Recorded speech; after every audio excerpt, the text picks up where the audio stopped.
வணக்கம் நண்பர்களே. Tamil CP serial செம பரபரப்பாக போயிட்டு இருக்குன்னே சொல்லலாங்க. பரபரப்பான கட்டத்தில் நம்ம தமிழுக்கு குற்ற உணர்வு குறுகுறுக்க ஆரம்பிச்சிட்டுன்னு சொல்லலாம். நான் எப்படியும் ஜனகமாட்ட இனி உண்மையை சொல்லணும். இதுக்கு மேலேயும் மறைக்க முடியாது. ஒரு தப்புக்கு மேலே ஒரு தப்பை மறைச்சு இருக்கேன். சரவணனுக்கு இன்னைக்கு நேர்ந்த கதி தான் எனக்கும் வரப்போகுது. அப்படி இருக்க நேரம் நான் குற்ற உணர்வுலேயே செத்து போயிடுவேன்.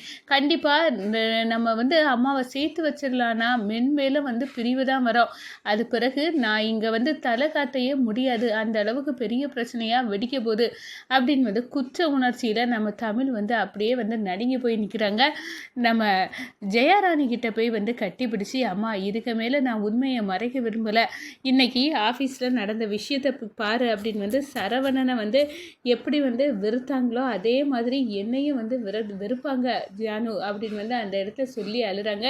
எனக்கு புரியுது அப்படின்னு சொல்லிக்கிட்டு, உன்னோட விருப்பம் தான் தமிழ் எனக்கு முக்கியம் அப்படின்னு சொல்கிறாங்க. ஒரு கட்டத்தில் பார்த்தோன்னா இனி கணேசன் மூலமாக எப்படியும் இனி கூடிய சீக்கிரம் அம்மா இங்கே தான் இருக்காங்க அப்படின்னு கண்டிப்பாக கண்டுபிடிப்பாங்க. அதோட நான் அவங்க பொண்ணு தான் அப்படின்னு செய்தாக்க தெரிஞ்சுதான் கணேசன் விட போகிறதில்ல.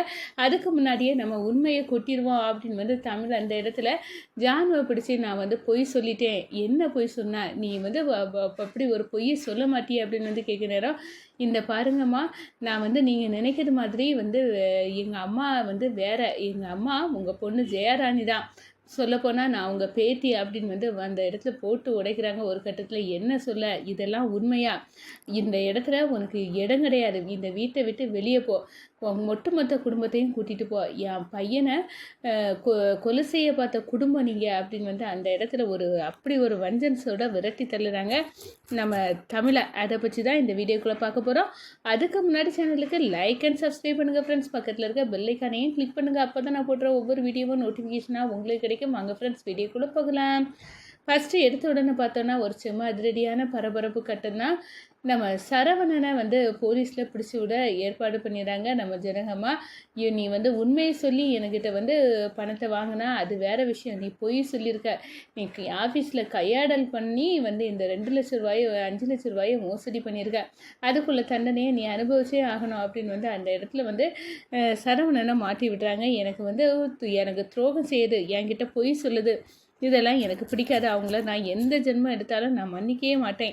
அப்படிலாம் இந்த சரவணனையும் ஒதுக்கிட்டேன் அப்படின்னு வீரமாக நம்ம ஜானு சொல்கிறாங்க. அதை கேட்டு நடுங்கி போய் நிற்கிறாங்க நம்ம தமிழ்.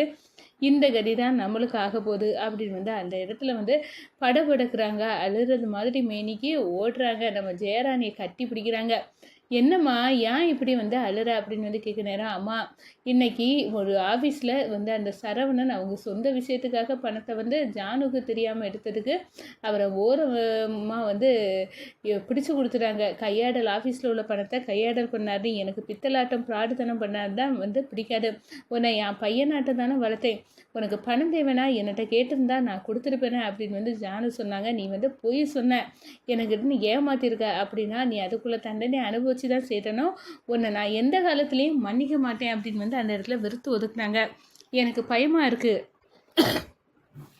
ஜானுக்கிட்ட எத்தனை பொய்க்கு மேலே பொய்யா நான் அடிக்கிருக்கேன்.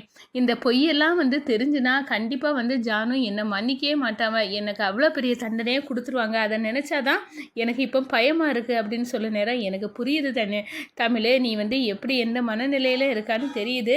உனக்கு நான் அவ்வளோ உண்மையை சொல்லணும், யாரையும் பொய் சொல்லக்கூடாது அப்படின்னு சொல்லிட்டு இருந்தேன். நானே இப்போ உன்னை பொய் சொல்லப்படியாக தள்ளிட்டேன் அப்படின்னு அந்த இடத்துல சொல்லி குற்ற உணர்வில் நான் தான் கதி கலங்கிட்டு இருக்கேன் அப்படின்னு அந்த இடத்துல சொல்கிறாங்க. ஒரு கட்டத்தில் பார்த்தோன்னா, தமிழ் இந்த விஷயத்தில் நீ எந்த முடிவு எடுத்தாலும் நான் ஏற்றுக்கிட்டேன். எப்படியாவது இனிமேல் நான் ஜானு கிட்ட பொய் சொல்ல போகிறதில்ல. யார் சொன்னாலும் சரிதான். ஏம்னா அவங்க இன்னைக்கு நடந்துக்கிட்ட விஷயத்தை பார்த்தா நான் சொன்ன பொய்க்கு என்னை மன்னிக்கவே மாட்டாங்கம்மா. அது எனக்கு பயமாக இருக்குது. என்னை அவ்வளோ தூரம் அவங்க நம்புகிறாங்க. அந்த வீட்டோட ஆணி வேறுனி என்னை மாற்றி வச்சுருக்காங்க. அப்படி இருக்க நேரம் நான் பொய் சொன்னது மட்டும் அவங்களுக்கு தெரிஞ்சுட்டு அப்படியே நடுங்கி போயிடுவாங்க. அதுவும் என்னை அப்படியே வெறுத்து ஒதுக்குவாங்க. நான் சொன்ன பொய்யே அவையில் கொன்னுரும். அந்த அளவுக்கு நான் என் மேலே வச்சுருக்க நம்பிக்கை இருக்குமா அப்படின்னு வந்து அந்த இடத்துல கரிகலங்கி வந்து சொல்ல நேரம், நீ வந்து என்ன முடிவு எடுத்தாலும் தமிழ் நான் வந்து அதை மாதிரி வந்து ஏற்றுக்கிறேன் அப்படின்னு வந்து சொல்ல நேரம், நம்ம ஜானுக்கிட்ட வந்து இனி உண்மையை சொல்லிட வேண்டியதா, மறைக்க முடியாது. ஏன்னா இந்த கணேசன் வேற அம்மாவை எப்போ கண்டுபிடிக்கலாம், அம்மாவை ஃபாலோ பண்ணலாம், அம்மா யார், அவள் எங்கே தங்கியிருக்கா அப்படின்னு வந்து அலசி ஆராய தொடங்கிட்டான் அந்த கணேசன். அவன் கண்ணில் வேற மண்ணை தூவிட்டு வந்து இருக்கணும். ஆனால் மாமா இந்த வீட்டில் சப்போர்ட்டாக இருந்தாலும், ஆனால் இப்போ அவர் வந்து உடம்பு சரியில்லாத மாதிரி நடிச்சிட்டு தான் இருக்கார்.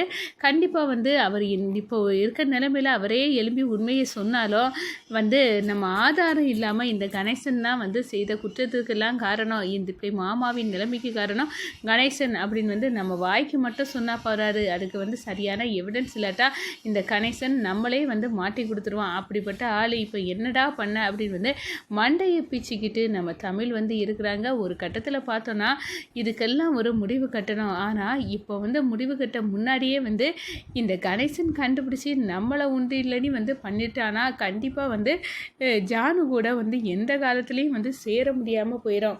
அதுக்கு என்ன பண்ணணும் அப்படின்னு வந்து யோசிக்கிறாங்க. இப்போ சிபி கூட இங்கே இல்லை, அவர் கிளம்பி வேற ஒரு ஊருக்கு பிஸ்னஸ் விஷயமாக போயிட்டாரு. இப்போ நம்ம ஜானுக்கிட்ட வந்து உண்மையை சொல்லலாம், இதுதான் சரியான நேரம் அப்படின்னு வந்து அந்த இடத்துல தமிழ் வந்து ஜானுக்கிட்ட போகிறாங்க. இந்த பாருங்க ஜனங்கம்மா, என் மேலே உங்களுக்கு எவ்வளோ நம்பிக்கை இருக்குன்னு கேட்குறாங்க. உடனே வந்து என்ன தமிழ் கேட்குற, உன் மேலே உள்ள நம்பிக்கை என் மேலே நான் வச்சுருக்க நம்பிக்கையை விட அது பெருசு, அந்த அளவு உன் மேலே நம்பிக்கை இருக்குது அப்படின்னு வந்து சொன்னிடும். ஆமாம் என்னை மன்னிச்சிடுங்க அப்படின்னு வந்து காலில் விழுந்து கதறாங்க. எனக்கு வேறு வழி இல்லை, ஜெயாராணி அவங்கள ஆஃபீஸில் வந்து சேர்த்தனா அவங்க எனக்கு அப்படின்னு வந்து சொன்னார். என்ன உறவு இருக்குது உனக்கும் அவளுக்கும் அப்படின்னு வந்து அந்த இடத்துல கோபத்தோட கொந்தளிச்சு கேட்குறாங்க தமிழ். அப்போ நீ காரணமாக தான் ஜெயாவை வேலைக்கு எடுத்தியா அப்படின்னு வந்து என்ன ரிலேஷன்ஷிப் அப்படின்னு வந்து கேட்குற நேரம், இதை உண்மையை சொன்னோன்னா இப்போவே நம்மளை உண்டாயி 1 இல்லை 2 இல்லைன்னு பண்ணிடுவாங்களே அப்படின்னு சொல்லிட்டு, இல்லைம்மா அவங்க எனக்கு ஒரு கட்டத்தில் பார்த்தோன்னா அன்றைக்கி ஒரு நாள் எனக்கு உதவி செய்கிறாங்க, அதை மனசில் வச்சு தான் நான் பார்த்தேன். மற்றபடி அவங்க வந்து இன்டர்வியூலையும் எல்லா டெஸ்ட்லேயும் பாஸ் ஆகிட்டாங்க, அதனால தான் அவங்களுக்கு சப்போர்ட் பண்ணுறேன், வேலையில் எடுத்துக்கலான்னு நினச்சேன். உங்கள் பொண்ணுன்னு இல்லை, ஆனால் வந்து இப்போ அதனாலே உங்களுக்கு பிரச்சனையாகி இந்த கணேசன் எல்லாம் உங்களை தோல்விக்க நிலைமைக்கு போயிட்டு இல்லாமா அப்படின்னு வந்து இதுக்கு நான் தானே காரணம்.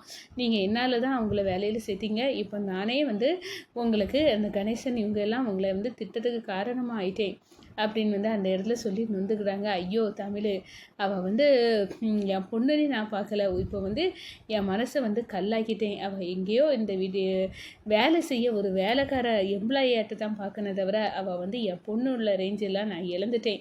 என்னைக்கு என் பையன் இப்படி ஒரு நிலைமைக்கு அவள் புருஷனும் அவளை தான் காரணம் அப்படின்னு வந்து நினச்சிடும், அப்போவே என் மனசு இரும்பு கணங்க ஆயிட்டு. அவளை வந்து பெற்று வளர்த்து தூக்கி சுமந்த அந்த பாசம் எல்லாம் எனக்கு காணாமல் போச்சு அப்படின்னு வந்து அந்த இடத்துல வந்து நம்ம ஜெயாராணி வந்து எப்படி ஓரங்கட்டப்பட்டாங்க நம்ம ஜனகமாட்ட இருந்து அப்படின்னு உள்ள கதையை வந்து நம்ம தமிழ்கிட்ட ஷேர் பண்ணிவிட்டு அப்படியே கெட்டி பிடிக்கிறாங்க. நம்பிக்கை துரோகம் தான் எல்லாத்துக்கும் காரணம்.